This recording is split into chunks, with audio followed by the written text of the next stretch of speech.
Now, sometimes it's argued that, look, there's no way that the ancient Egyptians had the chemical knowledge to get the DMT out of the bark of the tree. And that's the moment to ask ourselves where we get the word chemistry from. It comes from the ancient name of Egypt, Kemit. Al-Kemit gives us alchemy. Chemistry was an Egyptian thing. You know, I think of course they knew how to extract the vital principle from the tree of life. And therefore we can say that we know what the ancient Egyptians were smoking. And then this, the second shrine of Tutankhamun, stars in the sky, and we see the initiate connected through rays of energy or consciousness, connected to the star through the third eye, through the pineal gland. Very powerful image, very easy to pass it by when you're in the Egyptian Museum. But these little subtleties really give us an insight into how the ancient Egyptians were thinking. And this is a meme that's out on the internet, but I mean, frankly, it is fascinating how the eye of Horus so resembles the pineal and this pine cone symbolism that still, of course, exists in the world today. You can even find it in the Vatican. So what I'm saying is that we have this organ in our bodies called the pineal gland, which has been seen through ancient cultures forever as the third eye, as giving us access to other levels of reality. And here we seem to find it focused upon in the second shrine of Tutankhamun and in this imagery. We'll come back to that, but what is the supernatural? What are supernatural beings? If they exist, how can they be contacted? I'll come back to the Egyptian material, but I wanted to preface this with that material. Well, I mean, there's all kinds of supernatural encounters. You know, we have Joan of Arc. She was burnt at the stake for her supernatural encounters. We have Bernadette at Lourdes, who encounters the Virgin Mary. Interestingly, she'd been eating some mushrooms just before she went into the cave. We have the miracle of Fatima. You can't explain that with mushrooms because 70,000 people see what goes down at Fatima, including something that looks like a UFO, and it's really extraordinary, and they all see the Virgin Mary. I mean, 70,000 people. You can't convince 70,000 people to see the same thing. There's something there, you know. And then, of course, demons and angels, all this very familiar landscape of the supernatural. And ghosts, what are they? Why do certain houses have this atmosphere? How do we know the moment we go in there that something went wrong there? There seems to be a presence, somebody there, a shadowy figure passes you, but you can't see them. I would say that if we're going to get to grips with this, what we don't need is a ghost meter. I do not think we need a ghost meter. I don't think that machinery is going to get us to the heart of this matter at all. But what we need is to look at ancient cultures and how they work. So in Mozambique and Ghana, and indeed in the West, we have people who are possessed by spirits, or who channel spirits, or who give voice to spirits. But more interesting to me are shamans, because they're really masters of the technology of this.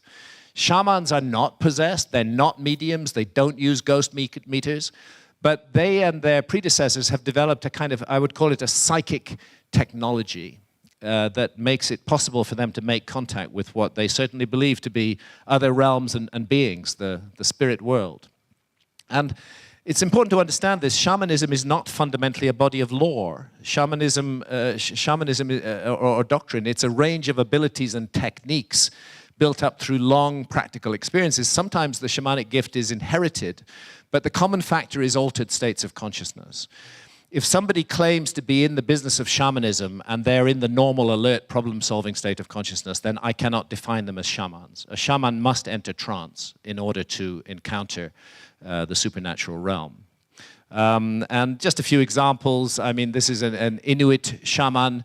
He reaches trance through days of cold and fasting, and towards the end of the 30 days, there came to him a helping spirit in the shape of a woman. the fasting was then repeated for such fasts at frequent intervals are the best means of attaining to knowledge of hidden things. What fasts are an excellent means of doing is putting yourself into a deeply altered state of consciousness if you continue to fast long enough. In Canada, shamans are often individuals who first experienced trance and encountered the spirit world during a severe illness.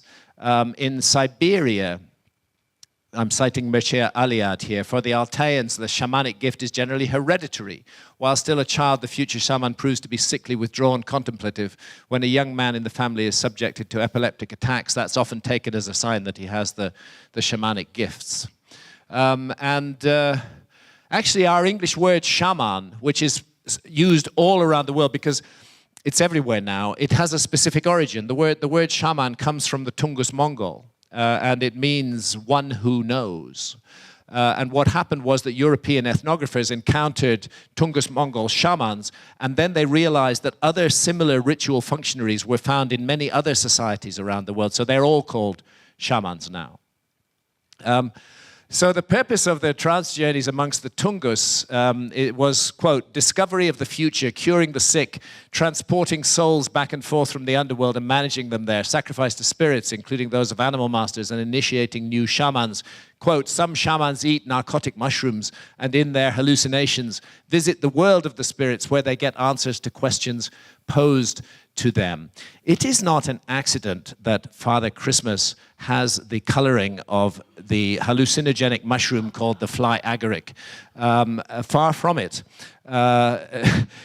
So this is the point where I have to get a little bit graphic. Many of you will know this story, I suspect, but if you don't mind, I have to refer to how one consumes Amanita muscaria. One does not get the best journey on Amanita muscaria from eating it raw. There are many toxins which the body needs to filter out. The way to take Amanita muscaria is to drink it in urine. Ooh. It's thought that the idea was probably got from seeing reindeer get a bit frisky when they were eating those mushrooms, and then somehow the idea gelled to collect their urine and drink it. And then another step further, very commonly the shaman will actually eat a huge quantity of mushrooms and then pee in the bowl. And then the rest of the community will come along and drink his urine. And they'll all have a journey.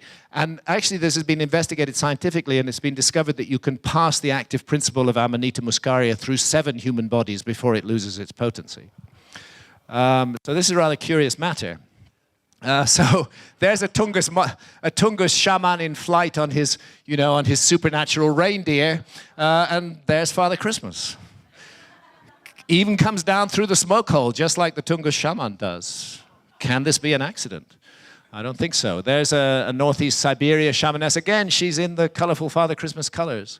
Use of Amanita muscaria for shamanic purposes is also documented amongst several Native American groups. Other substances, peyote, the main active ingredient is mescaline, used by the Huichol and other Native American groups. Datura, used by the Zuni and other groups in the American Southwest.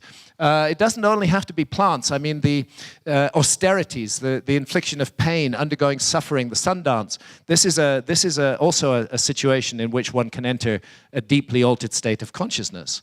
And in the Kalahari Desert, they don't use drugs. The Bushmen of the Kalahari do what's called a trance dance. They will dance around a fire for 24 hours. And gradually they enter an altered state of consciousness. They perspire heavily. And then the shaman will wipe his hand under his arm and go to another person and wipe the sweat on that person. And that person will instantly go into a trance. And then he will pass it on to another. And the whole group is suddenly deeply entranced in this dance and in direct contact as they construe it with the spirit world. We can see these dances in ancient rock art in South Africa. And this piece of ancient rock art clearly depicts one of 2 types of trance dances still practiced by the Kalahari San. Here is Maria Sabina. Everybody's heard of magic mushrooms, right? We all know what magic mushrooms are. Go back to 1952 and nobody would have known what magic mushrooms were, except people like Maria Sabina. Maria Sabina was a Mexican shaman.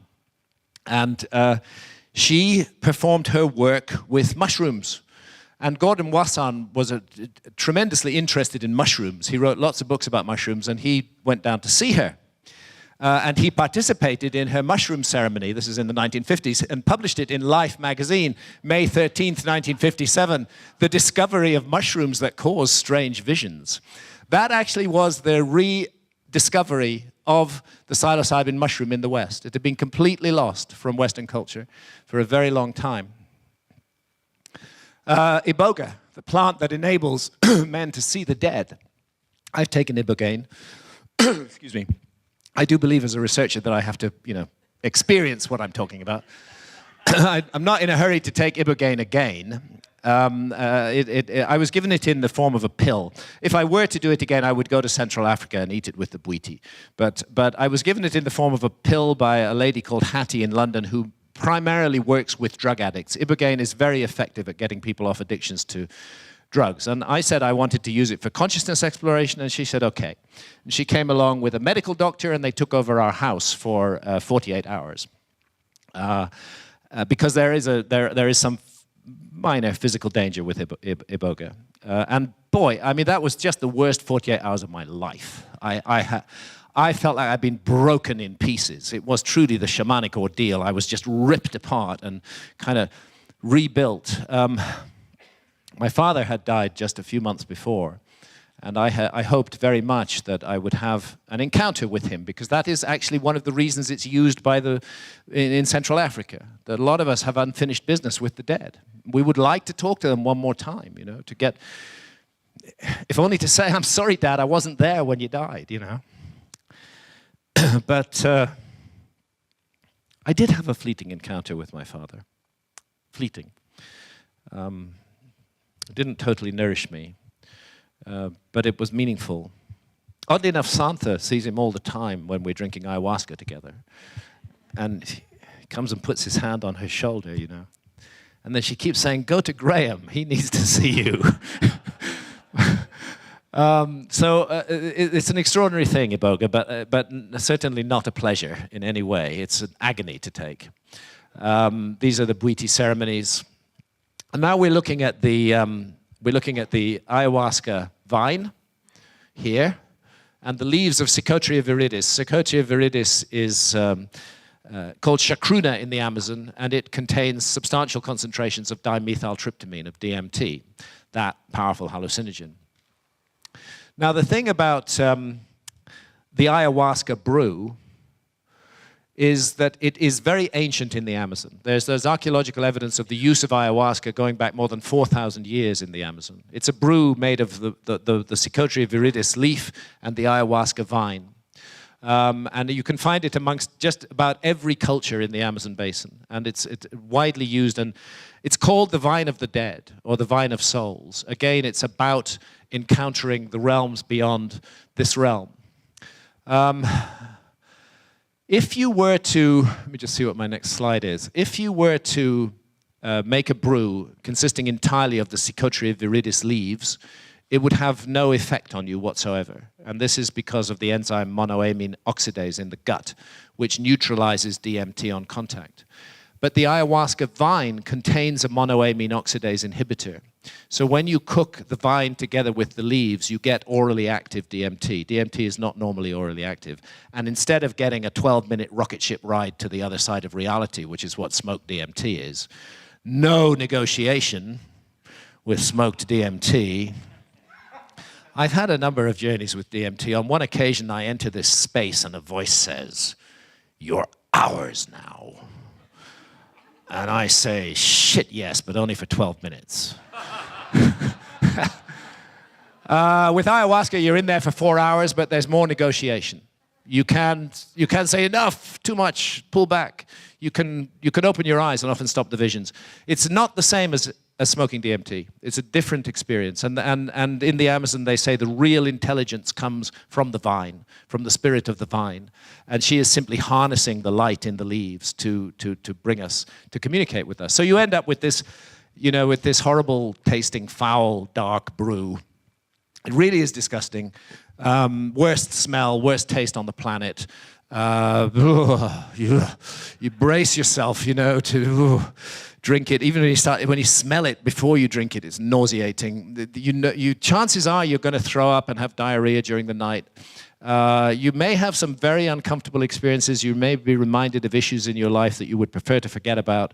You're really put through the ringer sometimes. Sometimes you're not. Sometimes you're just given a beautiful, joyous, loving, wonderful, wonderful experience, despite the vomiting and the diarrhea.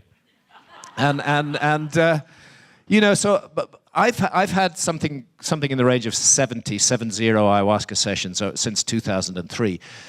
Every time I go, I have to brace myself. This is not an addiction. This is not something that I'm doing for fun. It's something because there's deep personal work involved in it, and it's been helpful to me in finding my shadow side and in trying to keep it out of the way, not be dominated by it. So basically, whatever the system, whatever the plant, what is happening with shamanism is that altered states of consciousness are being induced, a deeply altered state of consciousness.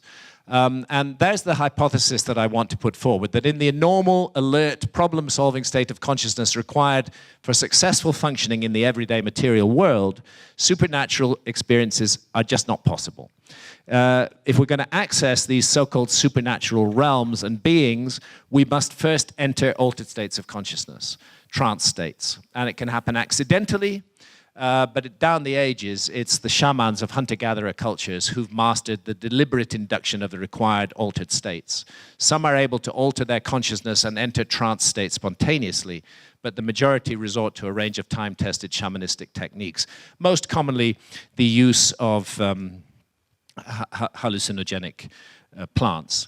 It's interesting, this idea of shamanism as a technology. I should say this later in the presentation, but Rick Strassman's work at the University of New Mexico with DMT and human volunteers produced something very surprising. A number of the volunteers encountered entities who said pretty much the same thing to them. And what that was, we are so glad you've discovered this technology. Now we can communicate with you much more easily. In other words, when shamans speak of spirit worlds, how far away are they from parallel dimensions and parallel realms? Is that what we're accessing here? And so this is the imagery of Pablo Amaringo, a great ayahuasca shaman, depicting his visionary experiences, this connection with the beyond, with the underworld, with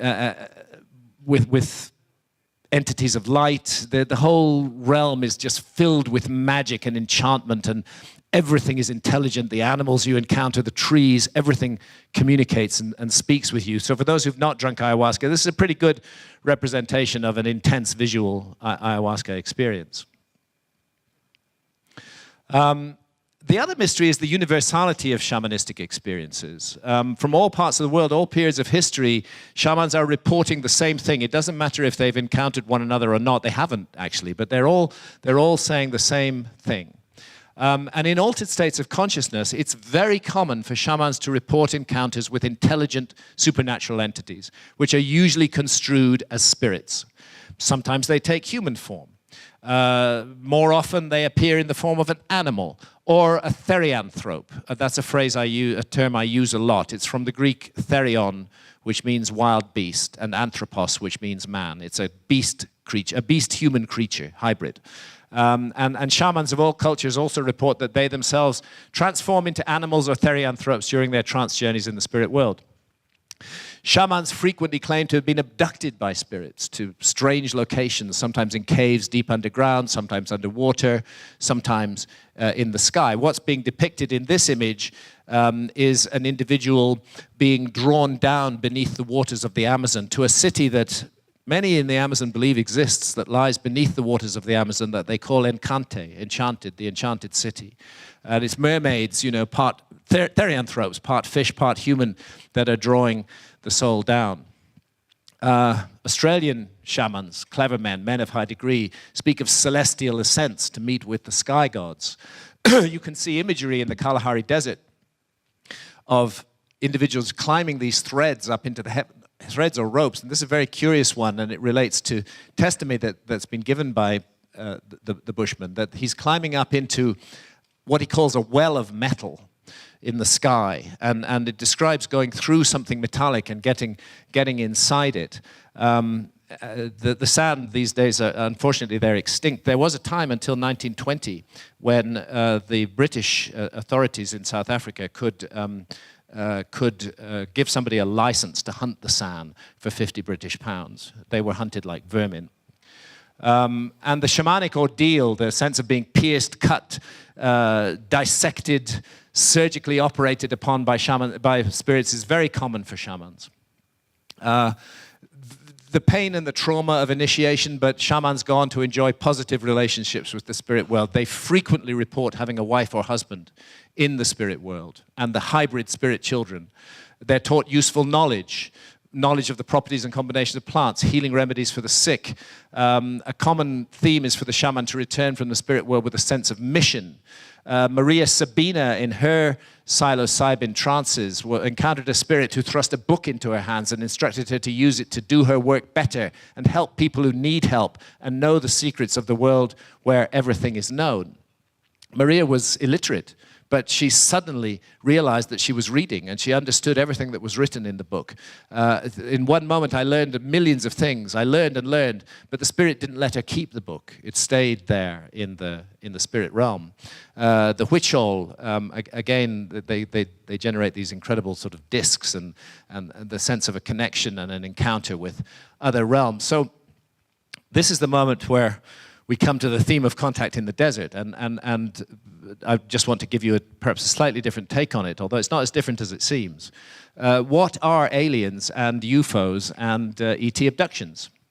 Because it's just a plain fact at the level of phenomenology, when you look at the actual description of the experience and don't take account of where or from whom the experience comes, then many of the experiences that shamans report with spirits are incredibly similar to the encounters with aliens reported by tens of thousands of people in the West who believe they've been abducted by UFOs.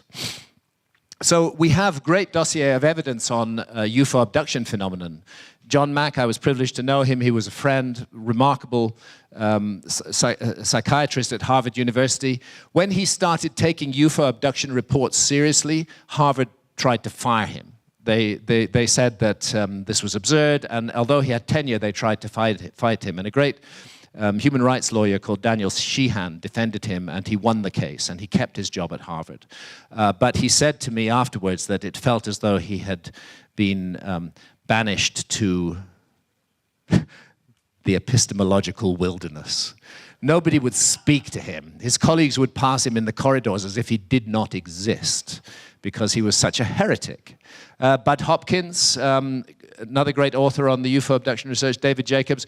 From these researchers, we have a huge dossier of written evidence on the experience of UFO abductees, exactly what they've seen and encountered.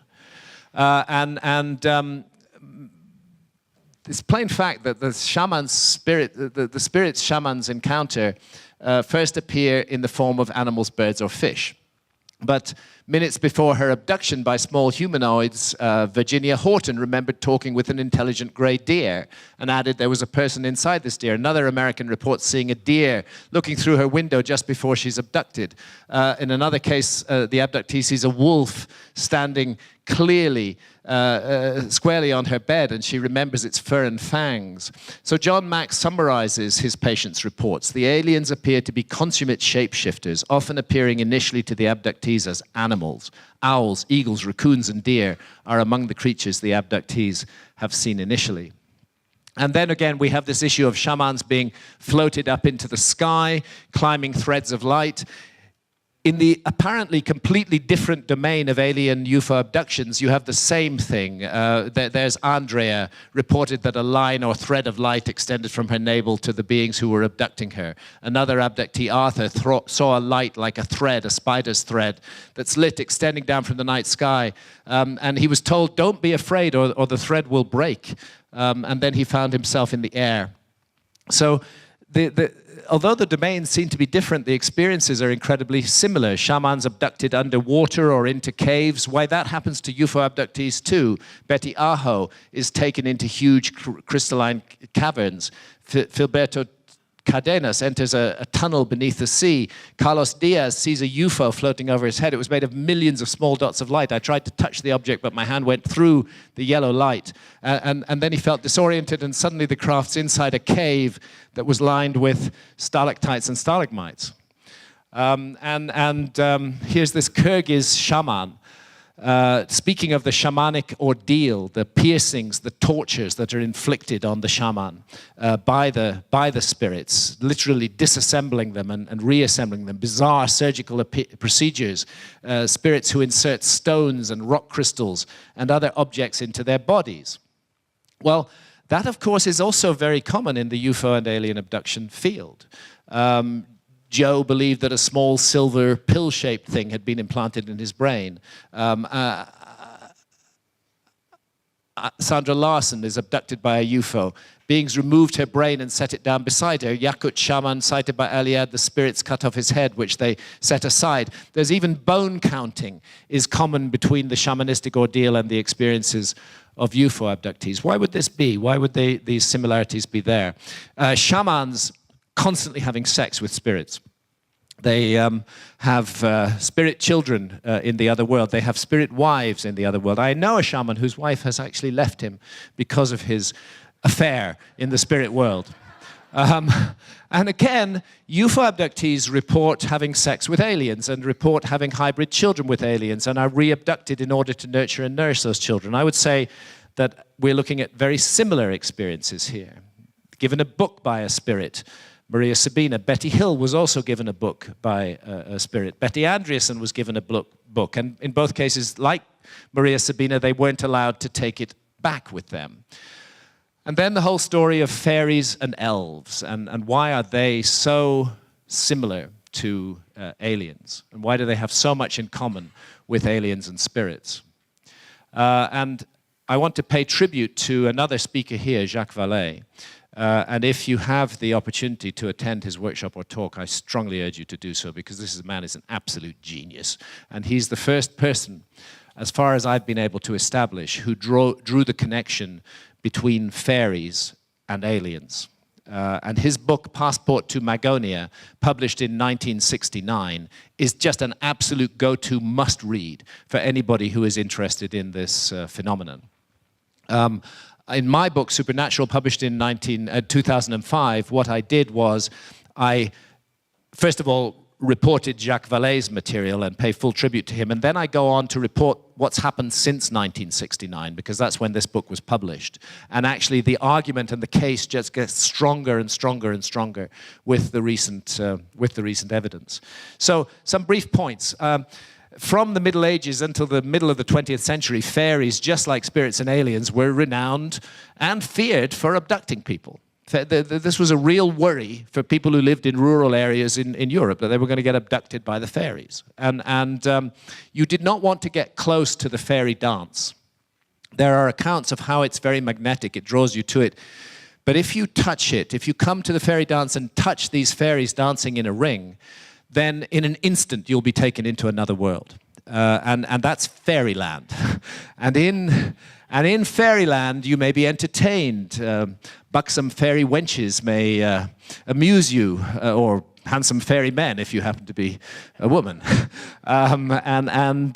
You may think that you spent 3 or 4 hours there. But when you come back, when they send you back, 300 or 400 years have passed.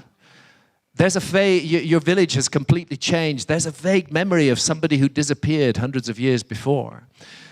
It's a bit like the missing time phenomenon with modern UFO abductees, but much longer.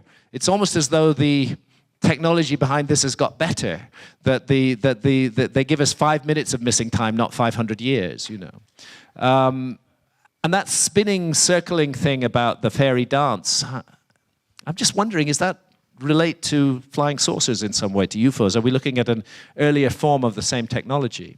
So fairies could be cruel, they tortured and hurt human beings, just like aliens torture and hurt humans, but they also, just like aliens and spirits, they could be kind and they could give gifts to people and they could bestow healing powers. And just like aliens and spirits, fairies have the power of flight.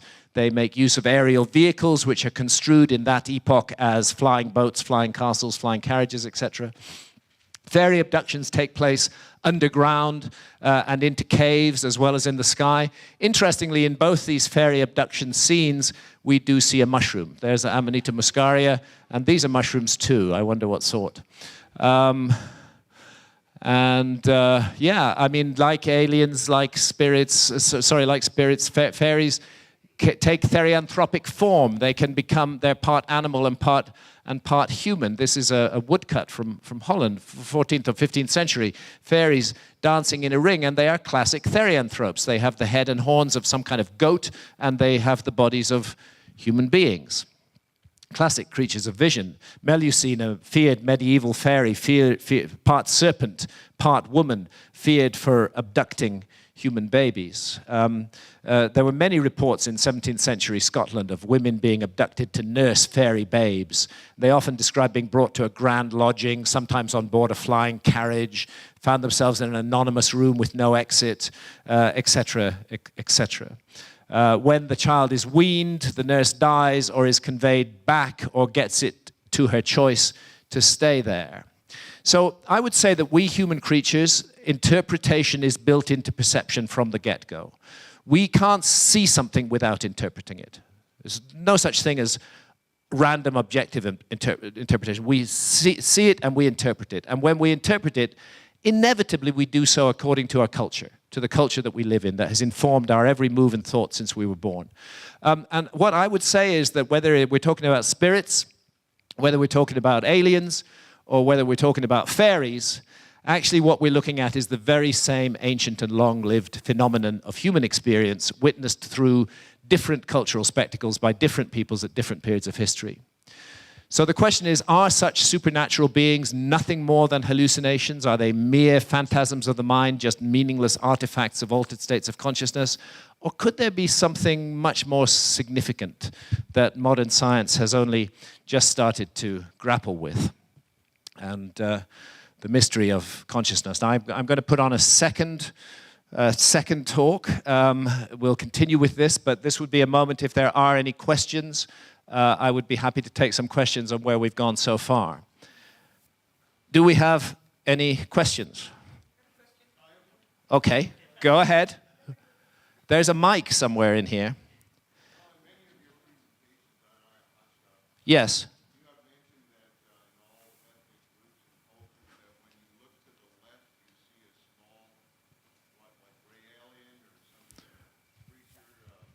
I've seen a gray alien in an ayahuasca vision. I think I'm going to reproduce my drawing of it here, actually, which is a really bad drawing. I hope I'm going to reproduce it. I might not. I'm not sure.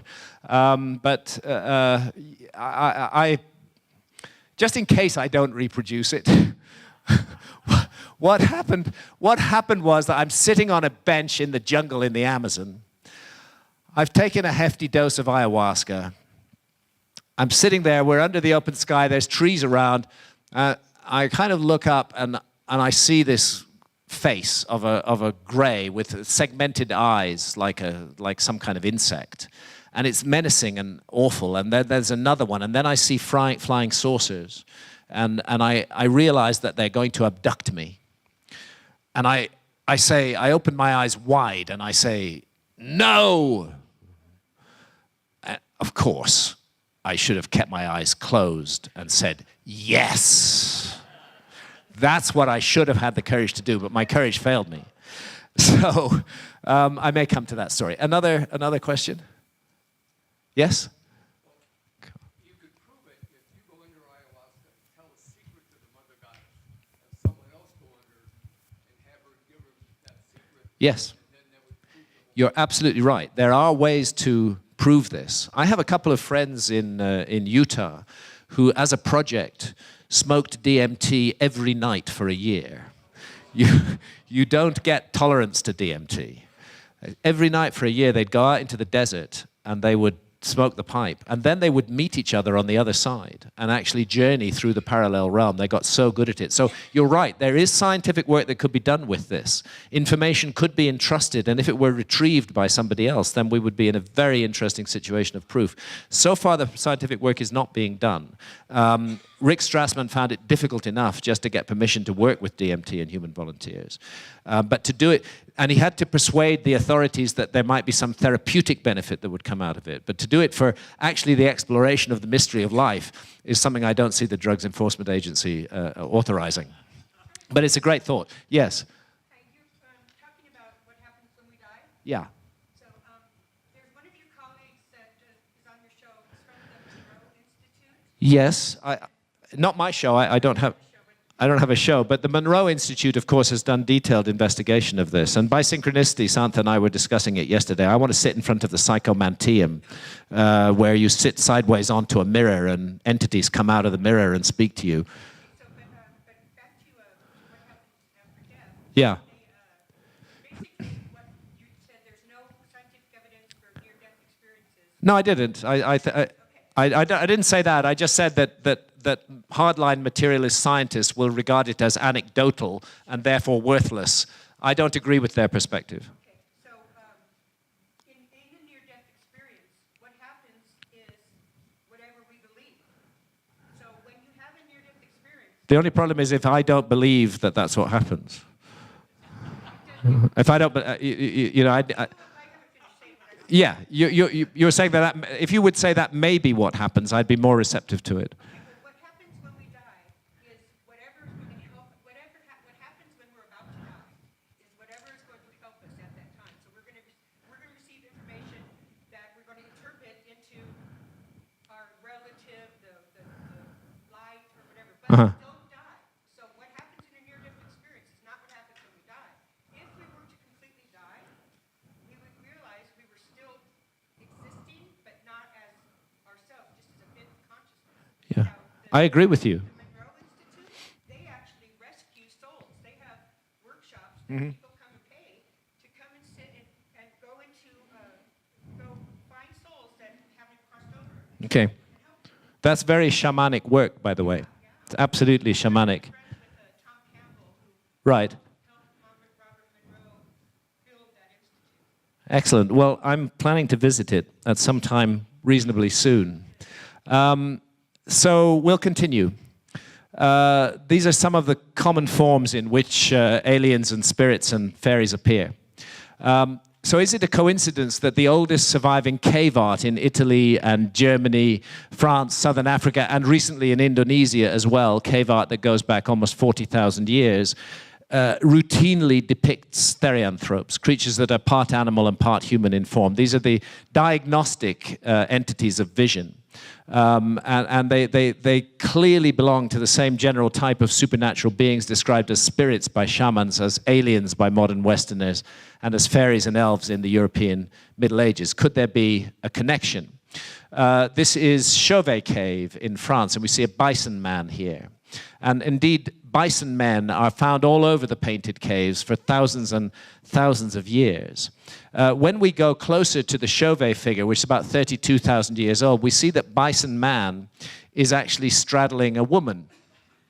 And that woman is headless, but then her right arm is transforming into the head of a lion. So it's bison man straddling lion woman 33,000 years ago in France, and what's depicted is clearly a moment of transformation or of shape-shifting. Where did they get the inspiration from that? For that from? Where did they get the idea that they would not see that when they're out hunting game? You don't see women turning into lions. You don't see a lion man like this carved out of mammoth ivory, part lion and part human in form. Here's a 27,000-year-old piece with some human and some animal characteristics from Apollo 11 cave in Namibia.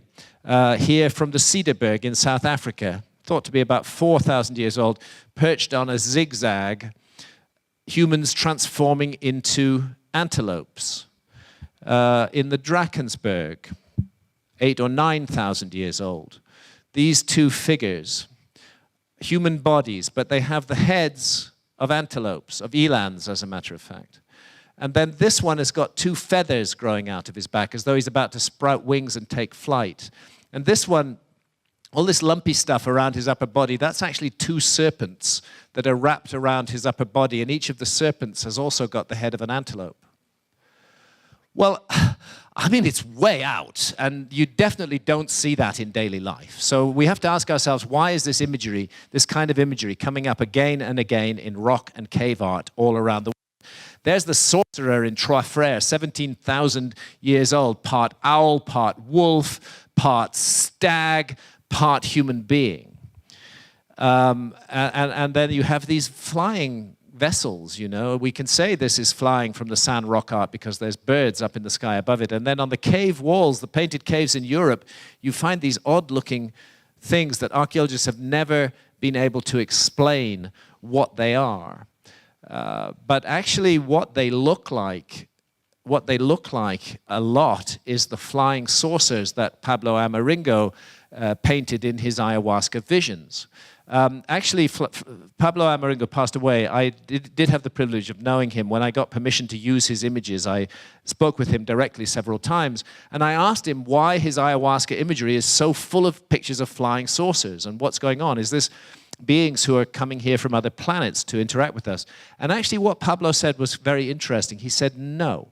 He said, those are vehicles for entering and leaving the spirit world. And when a shaman talks about entering and leaving the spirit world, he's just a whisker away from a quantum physicist talking about parallel realms and parallel dimensions. So it's odd that these very similar images appear in the painted caves and in modern ayahuasca visions. And again, I mean, the owl is a very common feature of UFO abduction experiences and very common with shamans as well. This is from Angoulême in France, this curious high domed forehead and hint of an eye and a nose and a narrow pointed chin. And here in Peshmerl Cave in France, well, this one is in the Drakensberg in South Africa, this high domed forehead, the narrow pointed chin. And then in France, Peshmerl, 24,000 years old, some object in the sky, and then this little figure down beneath it. We can just make out the features, the eyes, the high domed forehead, the narrow pointed chin of that figure, and if we redraw it, well, we end up with something looking very like the sort of classic modern interpretation of the alien grey. There's also piercing going on in this, rather like the shamanic ordeal. And I mean, cut a long story short, I think there's a connection. But I don't think that such experiences are to do with physical aliens who've come here in flying saucers from other planets in this physical universe. I think they're the latest manifestation of a very ancient, spiritual, non-physical phenomenon. And to understand them, we first must understand the inspiration behind the rock and cave art that has preserved the earliest surviving depictions of such beings. Time is running out. I won't tell this story at length, but Sanz de Soto-Ola was a Spanish minor nobleman who found on his property an astonishing cave that's now one of the most famous cave art caves in the world. It's called Altamira. At that time, no cave art had been discovered, but some physical objects, carvings in mammoth ivory and so on, had been discovered. And one day, Sanz de Soto-Ola goes into this cave with his daughter, and he's got a candle, and she's looking up at the ceiling, and she says, "Daddy, look, cows." And he looks up, and lo and behold, there are all these bison painted on the ceiling of Altamira Cave. It was a great discovery. I mean, there's more of Altamira, the way they use the rock to bring a sort of spirit out of the wall, these curious geometries. But the sad story is what happened to Sanz de Soto-Ola. Because like any academic rebel, he was saying something that wasn't accepted at the time, that the caves, that they were capable of astonishing art in the caves. And his reputation was utterly assassinated. He died a broken man. The two most who attacked him were Émile de Cartillac and Henry Breuil. The evidence eventually bore Sanz de Soto-Ola out. More caves were found, caves which had calcite imposed over the paintings, and there's no way that this could be a forgery, which is what they accused him of. And finally it was accepted. At that point, Émile de Cartillac, his fiercest persecutor, who called the Altamira paintings a fraud, becomes the world expert in the Altamira paintings, and pretty soon nobody remembers Soto-Ola at all. It's all to do with Émile de Cartillac. I'm just going to skip through this. But basically, the argument is that the evidence for the experiences that inspired this art are found in the art itself. It is the therianthropic figures, it is the appearance of geometry and curious wavy zigzag lines with the figures like this in South Africa, and here in the painted caves, the Cederberg, these curious sort of boat-like features, these internested curved lines, Altamira, this elephant with a grid on its body, this grid between two ibexes at Lascaux, this sort of flow of dots running down the wall at El Castillo Cave, 29,000 years old. Again, dots within a square in the Cederberg. More comparisons of the Drakensberg and Altamira. And even into Neolithic art, Gavrinis cave in the Gavrinis tomb chamber in Karnak in Brittany, comparing it with recent ayahuasca art from the Tucano in South America. So the question is how are we to explain these commonalities across tens of thousands of years amongst entirely unrelated cultures? And it's modern neuropsychological research that into altered states of consciousness that gave the first clue. Back in the 50s and 60s, quite a lot of work was done with human volunteers and psychedelic drugs before the war on drugs stopped all of that research. And the researchers were able to establish a procedure, a three-stage pattern, really, that occurred in many deeply altered states of consciousness. And in stage one, the volunteers would report seeing brightly colored, scintillating patterns and wavy lines and geometry and zigzags and starbursts and spirals. Stage two, they would begin to take form. That zigzag might become a serpent. Then there's a sense of passing through a seamlessly convincing, through a vortex into a seamlessly convincing parallel universe where the volunteers then report encountering intelligent entities that communicate with them telepathically. And one of those 1960s volunteers depicted this entity, a man in a modern business suit, but with the head of a fox. That is absolutely the same thing as Bison Man and Lion Man in the painted caves. These are the patterns commonly seen in the first stage of trance are known as entoptic phenomena. They've been so well documented that there's actually sort of tables of the patterns that are seen. It was Rachel Dolmatov who first recognized that these patterns were turning up in the art of the Tucano after drinking ayahuasca.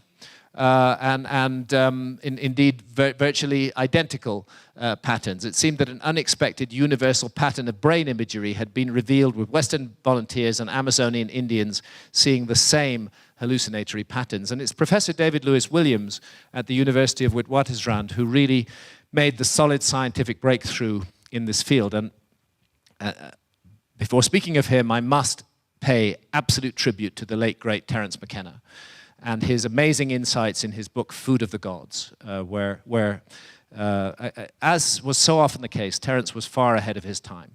David Lewis Williams is another man who's ahead of his time. He began advocating his neuropsychological model as early as the 1970s, arguing that all of the cave art and rock art and its similarities can be explained if we understand that this is shamanistic art, that these artists were entering deeply altered states of consciousness. They were returning to the normal, alert, problem-solving state of consciousness, and they were painting on the cave walls what they had seen in the visionary states. And because we all have essentially the same brains, that's how David explains the universality, the commonality of these experiences. And there are some of his books I highly recommend: The Mind in the Cave, Consciousness, and the Origins of Art. So we go back to the San Bushmen. David did a great deal of work amongst the Bushmen of the Kalahari.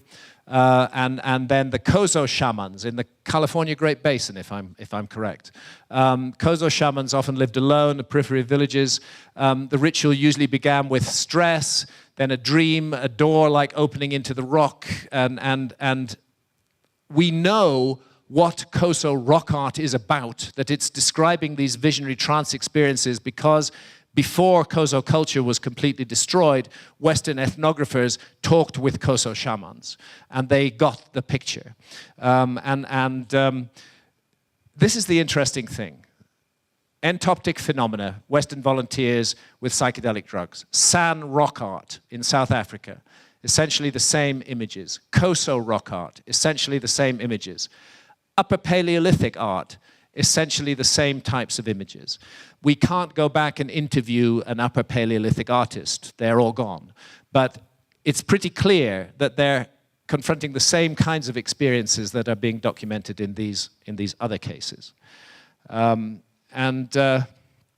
When we recall that modern lab volunteers put experimentally into altered states of consciousness, and shamans in surviving hunter-gatherer cultures routinely report visionary encounters with unearthly beings in the deepest stages of trance, these beings very frequently take the form of therianthropes. And I think it's obvious that David Lewis Williams is right, that the cave artists of Upper Paleolithic were shamans. They depicted very similar supernatural beings because they encountered them in visions, while they explored very similar altered states of consciousness. So, is this majestic art in the painted caves, is this just to be reduced to hallucinations? Is that all it is? Is it mere wanderings of the mind? That's actually how David Lewis Williams explains it.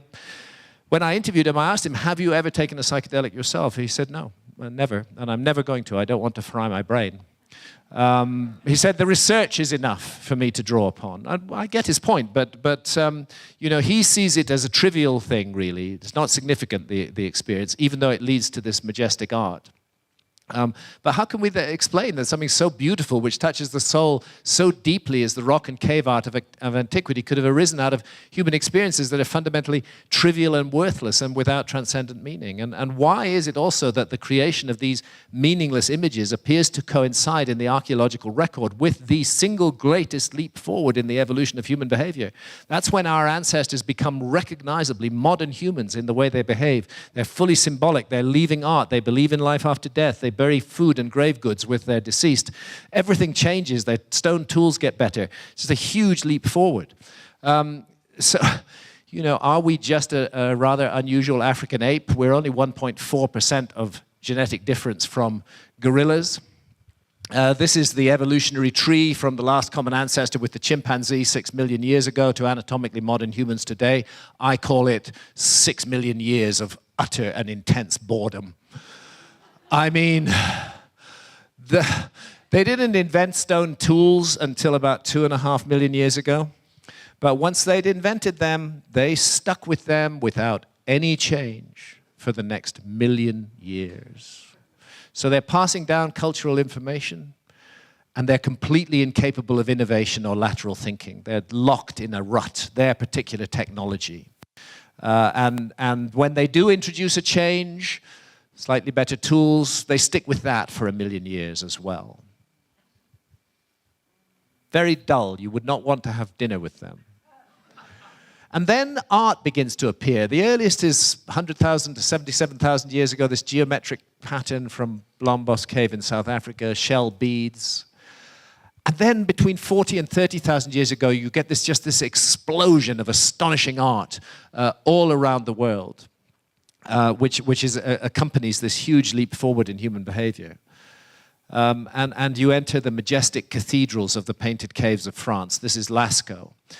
Picasso, when he came out of it, said he was stunned after his first visit. He said, we've invented nothing. All those artists, they knew everything that we know today. They were brilliant, guided, gifted geniuses. So, you know, whatever these substances are, I would say used properly, with respect, in the right setting, with the right intent, they are certainly not brain candy. These substances are instruments of personal transformation. Deep work can be done with them, and it can lead us to encounters with the beyond. Now, what time am I out of here?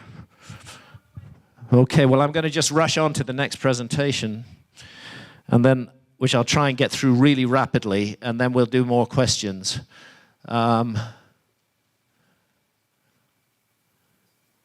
Okay. So, yeah, you can put the slide back on the screen, if you like. Or not. It's okay. Yeah. You know, so that's the question. Is it just meaningless? Is it trivial? Is it ultimately not important? And why do these meaningless images coincide with the single greatest leap forward ever registered in human evolution?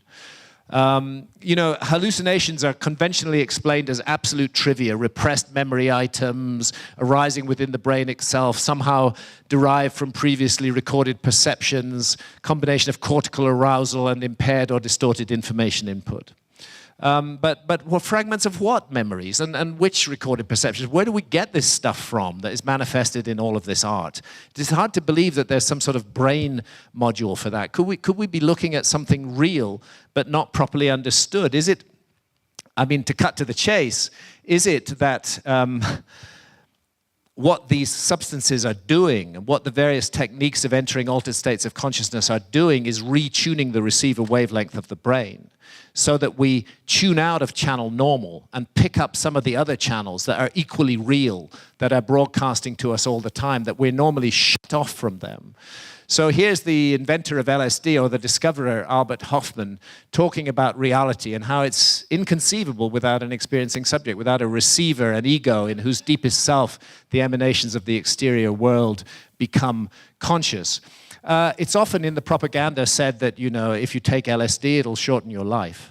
Albert Hofmann, after discovering LSD in the late 1940s, took LSD regularly, extremely regularly throughout his life. He stayed sharp as a pin and did not pass away until the age of 102. Maybe there's more to the exterior world than our senses, even when extended by the finest scientific instruments, are able to perceive. Blake, the doors of perception, this notion that we're actually seeing stuff through a clouded window and it needs to be cleared in order for us to see it properly. William James, nitrous oxide.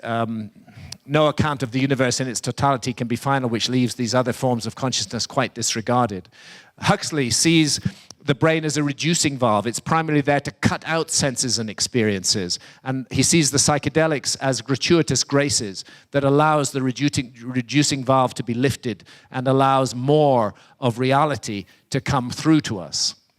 Hofmann, again, the receiver is tuned into another wavelength and that corresponding with normal everyday reality. Rick Strassman, amazing book, DMT, the Spirit Molecule. Rick's research at the University of New Mexico, fundamental breakthrough research. Anybody interested in the UFO and alien phenomenon should be reading this book. And to add it to the other information that's available. It's not been absolutely proved that DMT is made in the pineal gland, but it certainly resides in the pineal gland. This has been proved. The scientific work is homing in more and more on the pineal.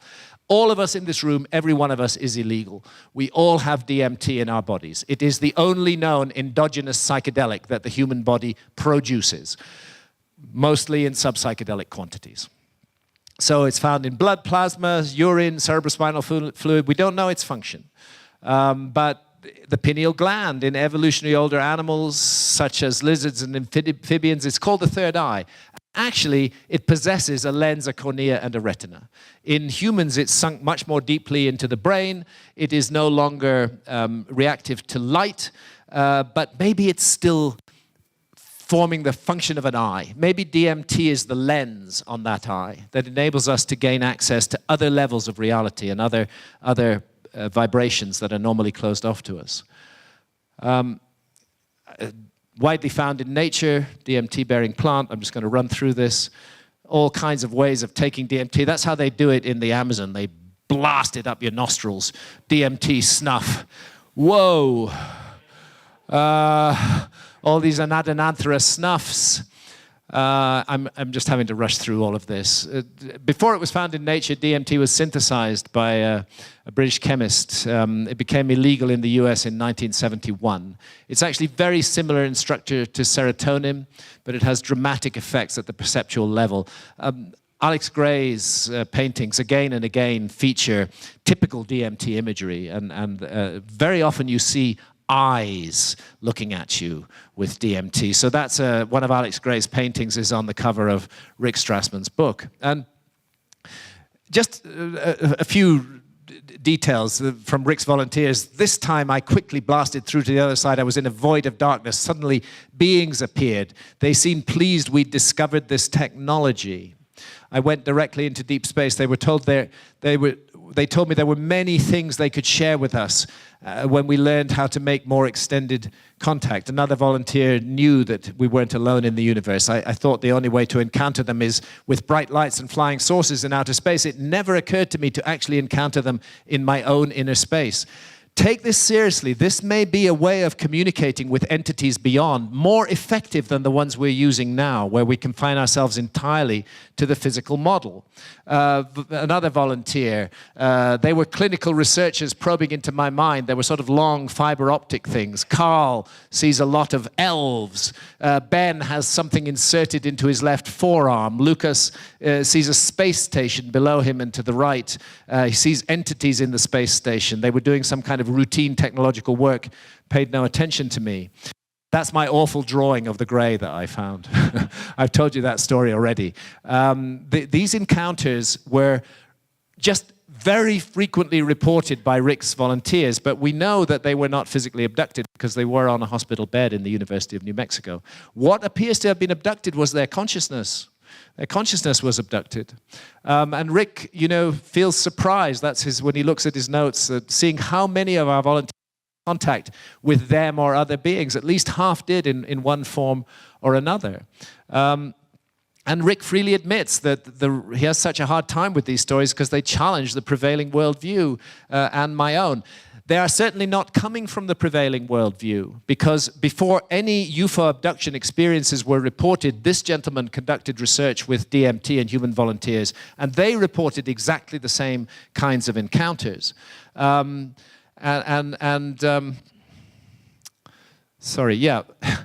He recognized the remarkable similarities between his volunteers' experiences and the experiences reported by UFO abductees. And what he's suggesting is that UFO abductees may be people who spontaneously overproduce endogenous DMT.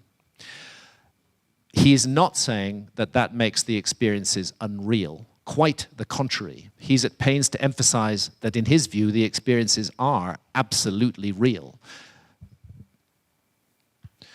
By conceiving of the brain as a receiver of information, one can accommodate the biological model of changing brain function with a chemical.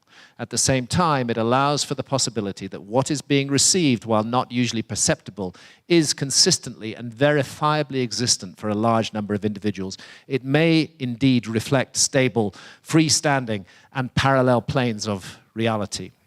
Now, because of time, I'm going to draw it to a close there. I would like to spend the next 10 minutes, if we have them, or at least 5, taking some questions. I'll take you next, yes. Is it possible? Yes, I believe that is possible. I think we are dealing with another level of reality, with indeed a technology that is far beyond ours. But I don't think it's as simple as high-tech physical beings coming here across this physical universe. I think it's more mysterious than that. Much, much more mysterious than that, yes. I would agree that. Indeed it does. It's liminal. It crosses the borderline between physical and non-physical. And I'm not ruling out the physical side of it. I'm intrigued by that, and I accept that that happens. What I'm saying is that here is another way for us to get into the phenomenon and to explore the phenomenon and to perhaps come back with reliable data. And the very elusiveness of the phenomenon is one of the things that suggests to me we're dealing with an interdimensional issue rather than a present space-time issue. Yes, I'll come to the other side in a moment. Yes, the tree of knowledge of good and evil. Well, if I'd had another 2 hours, I would have got there. But it's fascinating, okay, when the entity that we have been taught to believe is God drives Adam and Eve out of the garden, the entity gives an explanation for why. Lest they discover the tree of life and become gods like us. It's a pretty spooky line in Genesis on that, that there is a tree of life there, and we must be driven from the garden. We must never discover it. That entity says. That entity, in my view, is not a very nice guy. I'll take a question over here. Yes. Yeah, The Spirit Molecule is a movie, too. A great movie, presented by Joe Rogan, as a matter of fact. Really, really good. I took a question from you earlier. Yes? Because it's a good guide in deep psychedelic work to overcome your fears and to throw yourself into the experience rather than withdrawing from it. You're being offered an opportunity to explore something that is rare, and it's better to go with it, and it will almost certainly not do you any serious harm. However, it's very important to be clear on a couple of things. Firstly, psychedelics are extremely serious business. They should be taken seriously. I do not believe psychedelics are for children under any circumstances. I think this is adult work. And secondly, all is not rosy in the ayahuasca garden. There are predatory shamans. There are psychic vampires who go around ayahuasca groups cultivating the vulnerability so they can get into other people's heads. I know it sounds weird, but it all happens in that realm. It's a very curious thing, and we had one session which was just terrible and filled with darkness, and we all felt it. And after the session, Santha and I were downstairs below the ceremonial space, sitting by a fire, and this big German psychotherapist comes down the stairs, and he's kind of stumbling. He'd done the session, and he just says, "What the fuck was that?" Some darkness comes in sometimes. The thing is not to invite it in.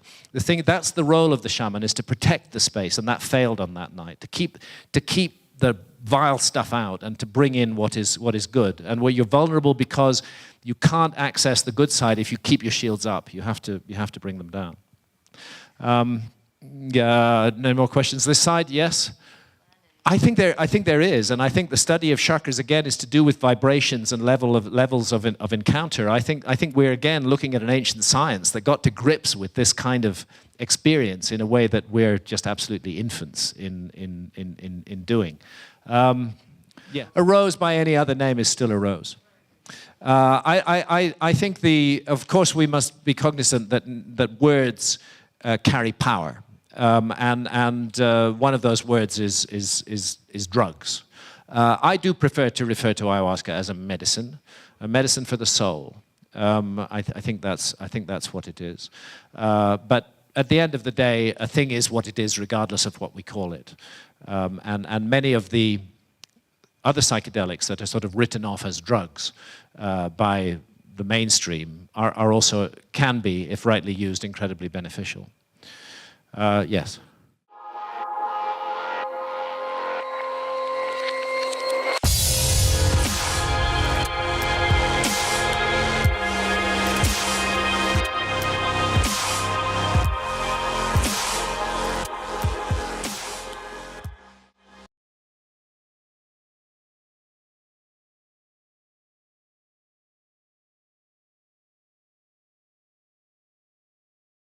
So that's a question that we all ask ourselves at some point. What happens when we die? It is, after all, the only other inevitable thing apart from taxes. So the question is it the end of us, or do we continue in some way? Does some part of us survive death? I would imagine that most people in this room have wondered about that at some point. It's a natural part of the human predicament. Well, here's Professor Richard Dawkins. He's the professor, formerly the professor for the public understanding of science at Oxford University. He's the author of the book The Selfish Gene, and also of the book The God Delusion. Richard Dawkins appears to know what happens when you die. And the question, talk about a leading interviewer, how do you prepare for death in a world where there isn't a God? Well, there is. Dawkins, you prepare for it by facing up to the truth, which is that life is what we have. I agree with that. Life is what we have, and we should make the most of it. So we'd better live our life to the full while we have it, because there is nothing after it. That is not a scientific statement. When Dawkins says there is nothing after life, he is not reporting the results of experiments or studies or investigations. He has not died himself and found nothing and come back to report it.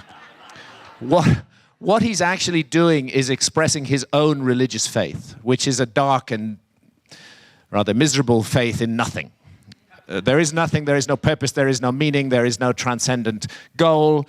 We are just lumps of meat robots functioning with our meat robot brains. And so what is this thing called death? Well, I mean, the widely used legal definition of death is as follows: complete cessation of brain function as evidenced by absence of brainwave activity on an electroencephalogram. To which I would say, yeah, but we're not our brains. We're our consciousness. That's what we are. We are little sparks of consciousness. And the question is, what is the relationship between consciousness and the brain? And it's a huge mystery. I mean, we definitely know that the brain is involved in consciousness. It would be very crazy to say that the brain is not involved in consciousness in any way. Of course it is. But what way is it involved in consciousness? How far is this established? So the mainstream model, what I would call, God, this green slide situation it's almost psychedelic. I suggest there's something wrong with the projector in here. This is the standard model of what I call materialist reductionist science, that the brain makes consciousness the way a factory makes cars. And if you ask one of these scientists, a man like Dawkins, how do you know that? He said, well, look, if I damage part of your brain, or if a virus or some accident results in an area of your brain being damaged, an area of your consciousness is definitely going to be affected. And that's completely true. And from that, the deduction is made that our brains make consciousness. But there's another possibility, which is that the relationship of consciousness to the brain is, we're using analogies here, but it's more like the relationship of the TV signal to the TV set. There again, we can break our TV set. We can throw a rock at the screen, which often is a very good idea. And that will damage the picture, but the signal, completely unaffected. The signal continues. And actually, this is the paradigm of all spiritual traditions, that we are we are incarnated in these bodies, that these bodies are vehicles for negotiating the physical and material plane, but that is not what we are. There's a driver inside. There's our consciousness, and that's been, religions would call it our soul. So there's two very different views here, and actually there's nothing in neuroscience that I'm aware of that rules this possibility out, that consciousness is non-local, and that it manifests through the brain rather than being manufactured by the brain. And I would say, actually, if we just examine this as a sort of bet in a casino, I would say that any reasonable person would have to say life after death or not. It's a 50-50 shot. We don't know. Nobody really knows. If to be pure rationality, we can't say no, there's no life after death. And we can't say yes, absolutely there is. So it feels like a 50-50 shot. It's interesting, in fact, in cultures that believe in reincarnation, the ancient Greeks put it beautifully, really, that when we are reborn into this life, we drink the waters of Lethe, we drink the waters of forgetfulness. That's part of the deal in getting a material life, is that you forget your past lives. The deal doesn't quite work. Sometimes people do remember past lives, but if you knew what the whole game was about, then you perhaps would not be able to play it, honestly. The fact that we don't know what the game is about, and we can't know, that's what makes it a real game. So 50-50 shot, but then you have these anecdotal evidence which materialist science rejects, including evidence of reincarnation. I would cite the work of Professor Ian Stevens at Virginia University, who went into the study of cases of claimed reincarnation and memories of past lives, determined to prove that there was no such thing. And after 15 years, he ended up proving that there is, much to his surprise. He was working primarily with children in India. He would, very, very frequently, those who remembered a past life had been killed violently in a previous life, and they would often have a mark where the injury had taken place. And they would remember their past lives, and they would be able to identify a house in a village 800 miles away where something was hidden under the eaves, and it could go and be found. So, by the time we take that into account, the anecdotal evidence, the near-death experiences. I myself have had a near-death experience, and maybe this is why I'm interested in this stuff. because at the age of 17, my parents went away for the weekend. I was living at home. And as 17-year-olds do, I had a party. It was a giant party. There were 300 people. The neighbors went completely berserk, and the house was trashed, and then everybody just buggered off the next day and left me to look after it all.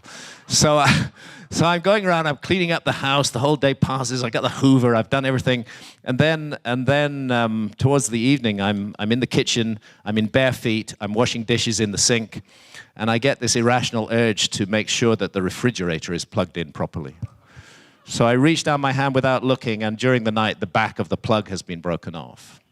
And with wet hands, standing in a puddle of wet water, I contact the live wires, and I get just an unbelievable electric shock. And I lose consciousness, I'm thrown across the room, and I leave my body. And I'm up there around the light, and I see this slumped form on the floor, which is me, and I think, how interesting. And then I'm back. I don't have the relatives telling me it's not my time, I don't have the tunnel of light, but I was definitely out of my body. So this, I suppose, at the level of experience has convinced me that consciousness is not confined to or made by the brain, that it can exist separately from the brain. So really, if we want to know about these mysteries, the last people we should ask are people like Richard Dawkins and materialist reductionist scientists.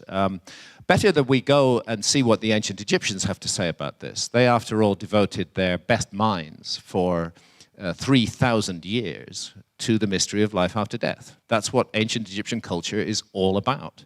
How do we live this life to perfect our souls? How do we live this life to move on to the next level?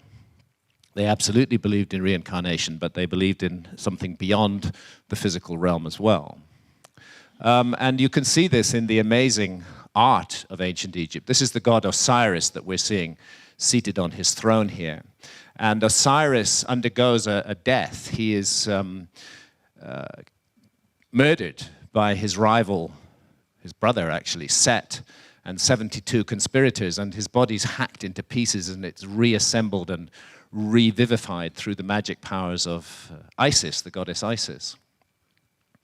And in this scene, actually what you're seeing here is the corpse of Osiris.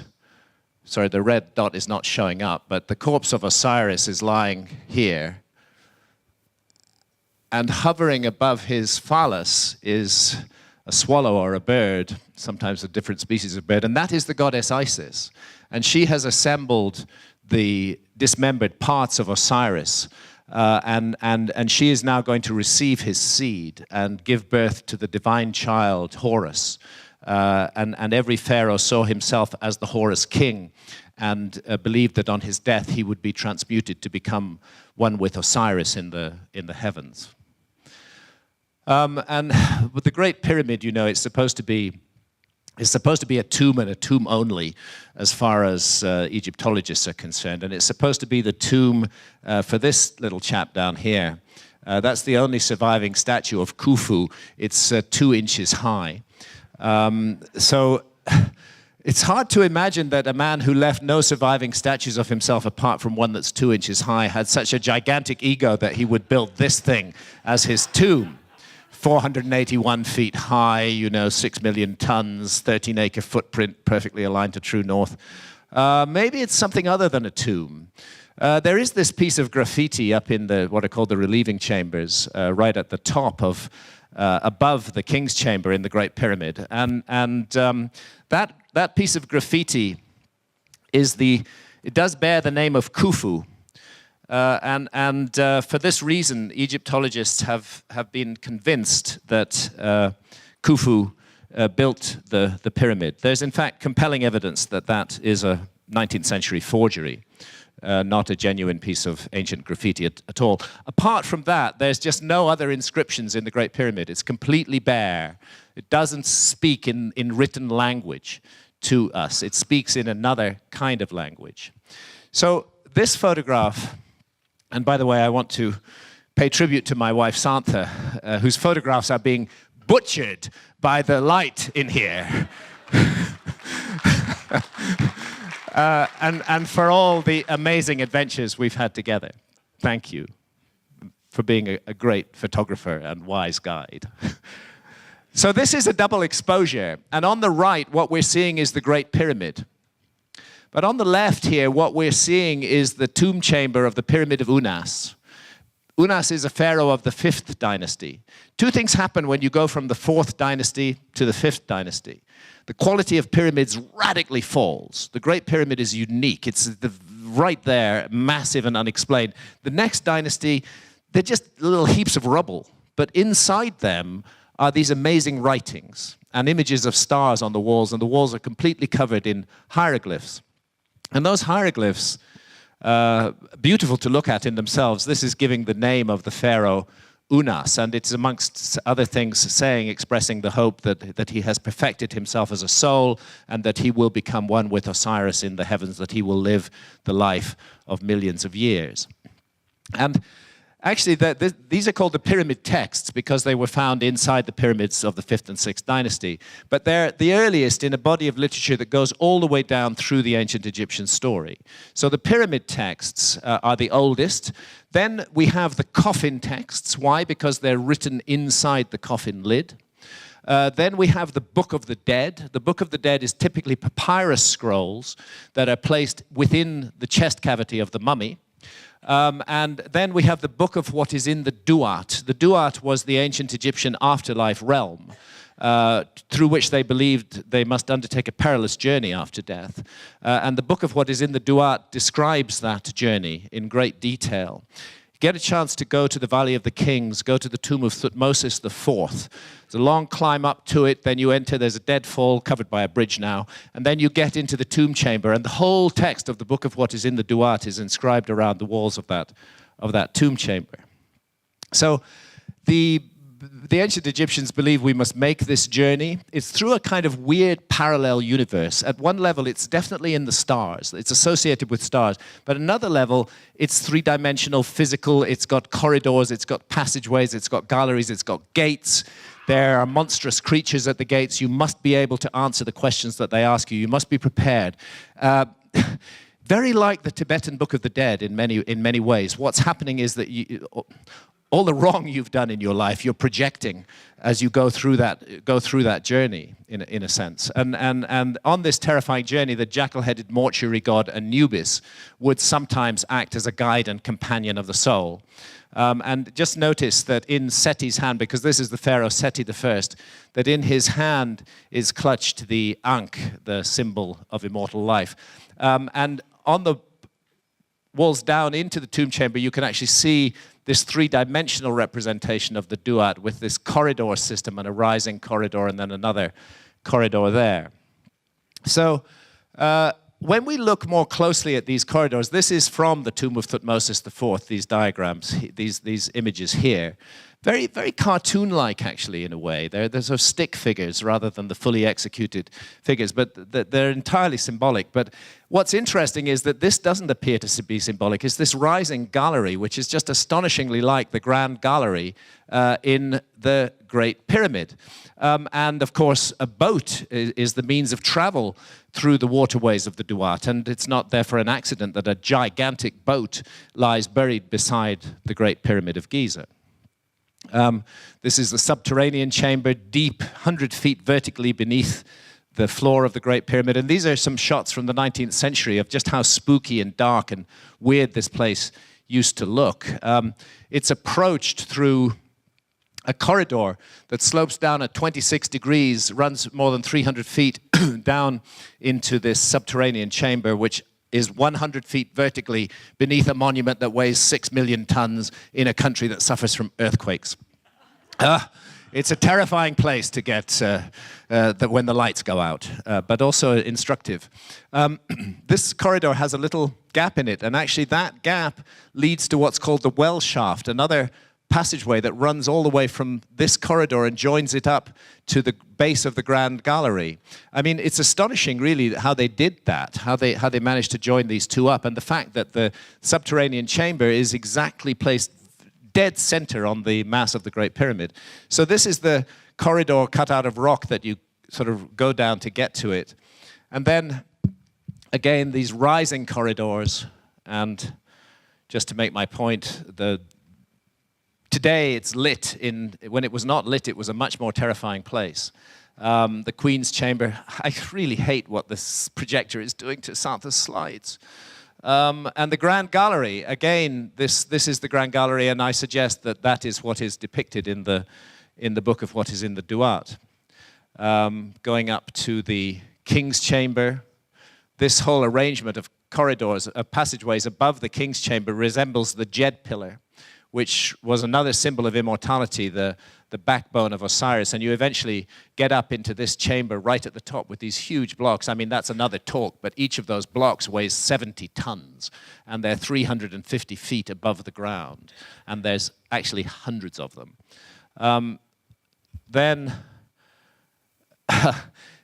When you go into the King's Chamber, just consider all the people who've been in there before, all the others who've wandered into that place and felt that sense of mystery and that prickle down their spine. So this Victorian woman in the King's Chamber is almost like a ghost, you know, and the ghosts of previous visitors and their curiosity and their sense of mystery. That's what the Great Pyramid does more than anything else. It initiates you into mystery. The King's Chamber, not in our view, I and my colleagues who work on this field, we do not think that this was a burial chamber for the pharaoh at all. We think it was a place of initiation, a place where those, particularly the pharaohs who were being initiated into the deepest mysteries of the Egyptian quest for immortal life, underwent a powerful experience, and that the sarcophagus was used for that powerful experience. Now, the fifth division of the Duat is called Rostau in the book of what is in the Duat, and also the land of Sokar. And it's not an accident that actually the name Rostau is one of the ancient names of Giza. What I'm suggesting is that Giza is a three-dimensional model of the Duat, of the journey that the soul was expected to make. And I envisage certain individuals being placed within the Great Pyramid in total darkness to find their way through its corridors and passageways, perhaps over a period of days. An ordeal was undergone there. So in the Duat, there is a pyramid, there is a sphinx, and there is this sense of a chamber of revelation and transformation. And again, just to make the point, there's that boat that's buried beside the Great Pyramid, and the use of boats to travel through the Duat. Some kind of simulation was being done there, whatever else the Great Pyramid is about. And then we come to the Judgment Hall of Osiris, and we see the soul coming up a slope, and that's what you do to get to the King's Chamber. You come up the slope of the Grand Gallery, and then you come into the Judgment Hall of Osiris, which is really the moment that your whole life has been your opportunity to prepare for. We are dealing, of course, with symbolism, but we are dealing with more than that. These ancient Egyptians who explored this mystery, I believe they experienced this. They were working from the level of experience, not simply from doctrine.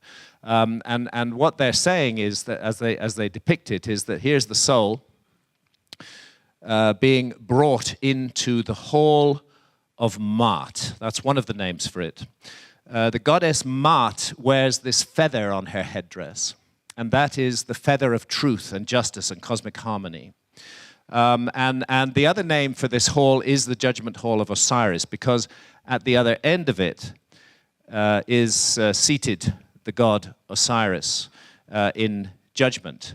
And then you can see this scales here, where the soul actually will be weighed. These are the scales of Maat. Again, they're overtopped by the feather of Maat. And up here, we see these 42 little figures. You can see them again in this shot. These are the 42 negative assessors. Each one of them is going to ask you a question, and ideally you should be able to answer no to that question. This is testing moral behavior. They're going to, it includes all the 10 commandments: did you kill, did you steal, etc., etc., and 32 others as well. And ideally you should be able to say, no, I didn't do that. But the ancient Egyptians were, you know, they weren't sort of stuffy and moralistic. They understood that human beings are frail, that and that our frailty is part of our learning experience at this level of existence. So there is a forgiving aspect in ancient Egypt as regards the moral behavior of the soul. And it's more like It's more like one would regard one's life as a work of art, a work of sculpture, which you're working on for decades and decades, slowly etching it out. And here and there you make a hideous mistake. But the project still continues, and you work around the mistake, and you chip away at it until you smooth it off. And at the end you have a beautiful, beautiful work of art. And that's what you should be able to do at the end of your life, to be able to look back and say, I did wrong, I made mistakes, but on balance, I did good. I settled my accounts with the universe. This is the message that I take from the ancient Egyptian books of the dead. But it's not only about moral behavior, because that scene is not just called the weighing of actions. It's called the weighing of words, and it's as though some knowledge is expected of the individual. And this definitely is not book learning. This is not the stuff that you go study at school or university. The question really is, you were given the precious gift of life in a human body. What did you do with it? Did you use it well, or did you waste it? I think that's the question. Did you get it? Did you get what it's all about? And that's gnosis. That's the revelation and understanding of what it is we're all participating in here. Very like the Tibetan Book of the Dead, meditation, love, ethics, none of these alone can bring about enlightenment without wisdom. Indeed, the duat is very much the bardo, the between that the Tibetans talk about. So if you've lived, there are certain lives that are so heavy with sin and so heavy with cruelty and wickedness towards others that they are beyond redemption, even in the forgiving ancient Egyptian view. And if one has lived a life inflicting horror and pain and suffering and misery on others, what awaits you is this creature, who's part lion and part hippopotamus. He's Amit, the eater of the dead. And if you are eaten by Amit, your story is over. You do not go on. You do not come back. You do not get another shot at the life of millions of years. But have you lived well? Have you made the effort to perfect your soul, to get what this game is all about? Then Thoth will write your name on his tablet. And the deceased asks, how long have I to live? And Thoth replies, thou art for millions of years, a period of life of millions of years. So one can get a sense of this. And there's this moment of transformation when the soul rises up amongst the stars. The Serpent in the Sky is actually the title of my friend John Anthony West's book, taken from this image. And that's ultimately, after many lifetimes, that was the goal, that you would be reborn as a star. You would become a star, and you would shed light and life through the universe. A very beautiful, beautiful idea that they have. In these inquiries, the ancient Egyptians were undoubtedly aided by plant allies. They made use of visionary plants. William Emberden has published this book, excellent book, called Narcotic Plants. He's professor of biology at California State University.